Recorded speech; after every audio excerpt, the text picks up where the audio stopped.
ஆத்ம வணக்கம். கற்றது கைமண்ணளவு, கல்லாதது உலகளவு.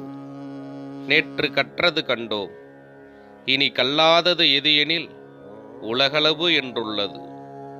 உலகம் என்றால் என்ன? காண்பது, கேட்பது, அறிவது இவையாகும் உலகம். உலகம் எப்பொழுதும் உள்ளதோ எனில் இல்லை. உறங்கும்போது உலகில்லை. ஆனால் உறங்கும்போதும் ஜீவன் உண்டு. ஜீவன் மூக்கின் உற்பத்தி ஸ்தானத்திற்கும் மேலே புருவ மையத்தில் அடங்கியிருக்கிறது. விழிக்கும் போது ஜீவன் மூக்குத்தண்டு வழி மூக்கு நுனி வரை வர உலகு தோற்றமாகிறது.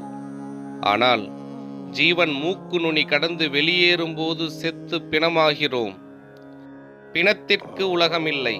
எனவே ஜீவன் உள்ளபோது ஜீவன் அங்குஷ்டம், அதாவது பெருவிரல் அளவு நீளமுள்ள மூக்குத்தண்டு வழி கதாகதம் செய்யும் போது மட்டுமே உலகு உள்ளது.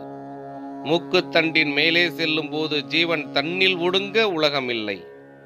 ஜீவன் மூக்குத்தண்டின் கீழே செல்லும் போது செத்துப்போவதால் அப்பொழுதும் உலகமில்லை. எனவே உலகின் அளவு பெருவிரல் நீளம் மட்டுமாகும். இப்படி பெருவிரல் அளவுள்ள ஜீவனை தண்ணீரடக்க படித்தால் இரவாமல் இருக்கலாம். இதனை கல்லாது செத்துப்போவதால் தான் கல்லாதது உலகளவு எனப்பட்டது.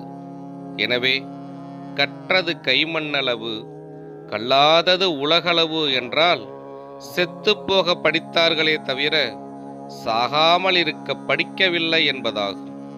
சாகாமல் இருக்கும் வழியை உலகறியச் செய்தது சித்த சமாஜ நிறுவகராம் சுவாமி சிவானந்த பரமஹம்சராகும். அதுதான் வித்யாபியாசம் அல்லது அக்ஷராபியாசம். அக்ஷரத்தை அபியசித்தால்தான் தாதுவுக்கு உணர்வு உண்டாகி பொருள் விளங்கும். அப்படி அபியாசிக்காத காரணத்தால் தான் தவறான பொருள் கொண்டு தவறிச் செல்கிறது உலகு. ஓம் உலக சாந்தி, உலக சாந்தி, உலக சாந்தி. ஆத்ம வணக்கம்.